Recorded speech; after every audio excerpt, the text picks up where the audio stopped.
Hey guys, welcome back to another Science Toon video with me, DarthProtius.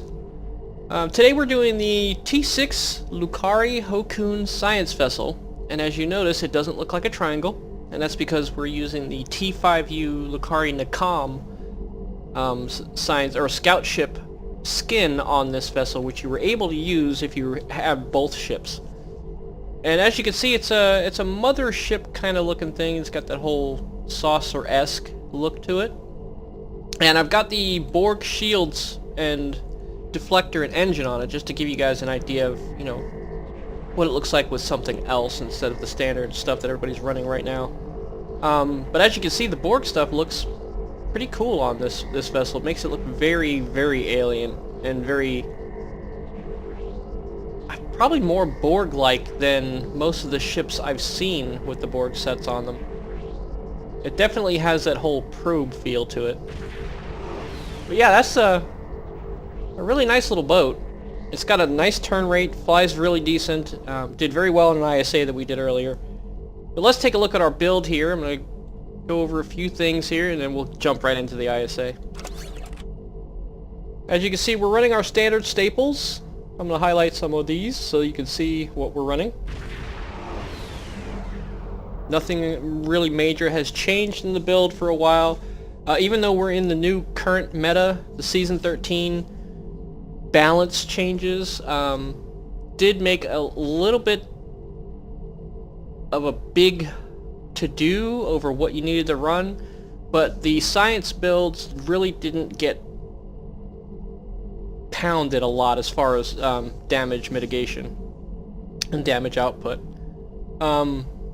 So we saw a little loss of you know, DPS on the science side, but not as big of a loss as some people saw with, you know, the other builds and things that people were running.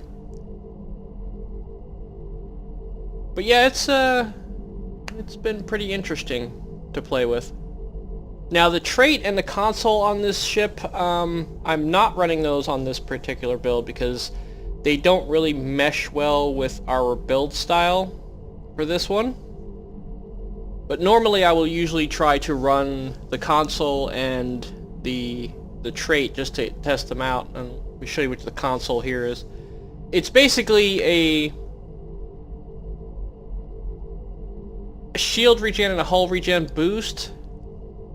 Anytime you're using like weird effects and stuff like that, any type of drain effects. I'm not too tanky or too much of a tank style player, so I really don't use this kind of stuff because it doesn't really work well with my particular build. And the console itself is another large AoE shield and heal boost, or shield and hull boost for the entire team that's around you. Now in a team setting, this would be ideal for you know, a tank player or a healer player to use to really bolster the chances of the team surviving the whole match. But like I said, with our current build, it doesn't really mesh well into it because it doesn't improve any of our exotic abilities or our sciencey kind of stuff. So let's take a look at our skills here. Running the same skill layout we have been since before Season 13. Still running the Science Ultimate. Specializations, we're still doing the Temporal Operative as our primary and the Strategist as our secondary. Both are filled completely. And then we'll go over our traits here real quick. Our personal space traits, we haven't changed any since Season 13. We're still running a lot of the same basic stuff for increasing bonus exotic damage and control abilities and stuff of that nature. I'm going to highlight over some of these. And like I said in the earlier videos, if I go too fast, if you're having, you know, a hard time keeping up with it, just hit the pause button, rewind. It doesn't hurt anything. It takes a little bit more time to get through the video, but it allows you to actually see and read everything in detail so you know what we're running. Alright, there's our starship traits there. Look at our space rep here. And there we go. Alright, and then we'll look at our stations here. Now this one has a very limited tactical seating, so we're not able to get away with Torpedo Spread 3. But with the universal seat, we were able to squeeze in a torp spread too.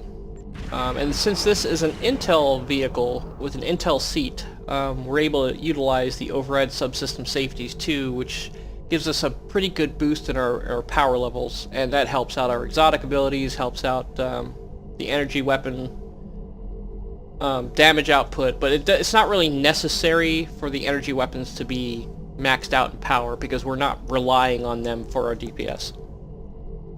Alright, and then we've got all these science abilities here.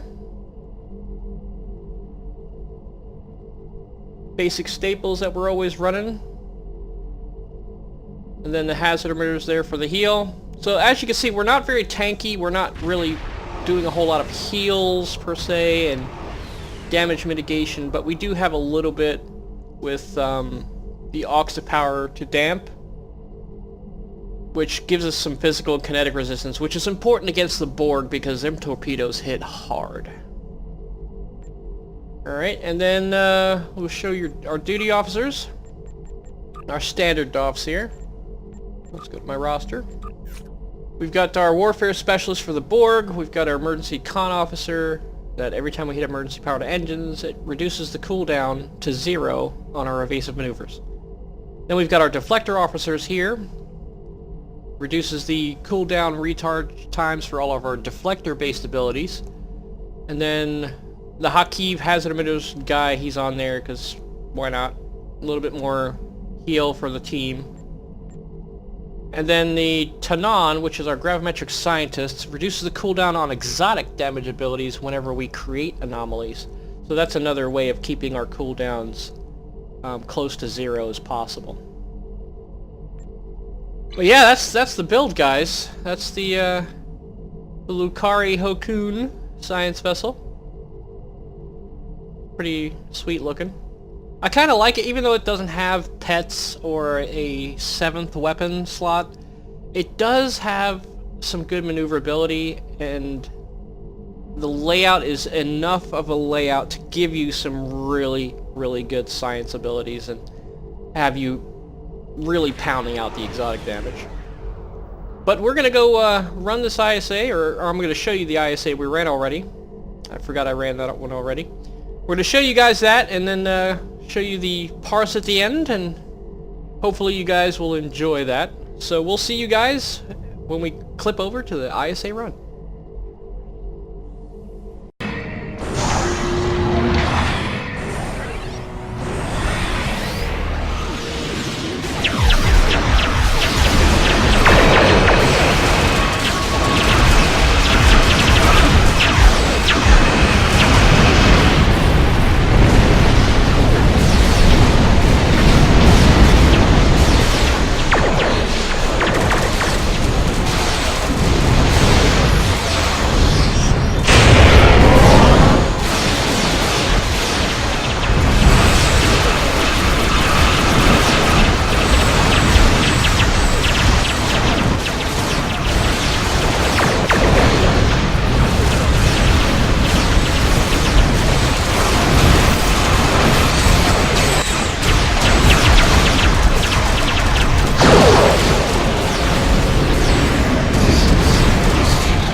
Alright guys, let's take a look at what we've got going on here. Ooh, 125, look at that. I think that's a new record for me. Let's upload and find out. There we go, look at that, yeah, that's pretty good. Alright.